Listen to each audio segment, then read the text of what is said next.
గౌరవ మన Palasa MLA madam గారు గౌతు శిరీషమ్మ గారి ఆదేశాలకు అనుగుణంగా మనం ఉద్దానం ప్రాజెక్ట్ నుంచి మన పలాస కాశీబుగ్గ జంట పట్టణాలకి వాటర్ సప్లైకి సంబంధించి వర్క్స్ అన్నీ నిన్నటి నుంచి స్టార్ట్ అయ్యాయి. ఇవన్నీ పైప్ లైన్స్ మనం వేయటానికి తగ్గ వర్క్ ప్రాసెస్ అంతా జరుగుతూ ఉంది. కొన్ని ట్రయల్ రన్స్ పాత లైన్లు ఏవైతే ఉన్నాయో వాటికి సంబంధించి ట్రయల్ రన్స్ వేస్తూ ఉన్నాం.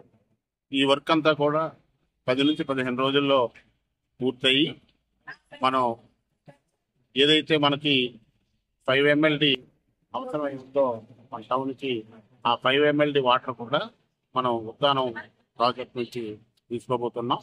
24/7 మనం వాటర్ని మన జంట పట్టణాలకి పలాస కాశీబుగ్గ జంట పట్టణాలకి ఇవ్వబోతా ఉన్నాం. వర్క్ ఇన్స్పెక్ట్ చేస్తాను, స్పీడప్ చేస్తాను. ఎమ్మెల్యే గారు అలాగే గౌరవ చైర్పర్సన్ గారు కూడా ఎప్పటికప్పుడు ఈ పనుల ప్రగతిని పరిశీలిస్తూ ఉన్నారు.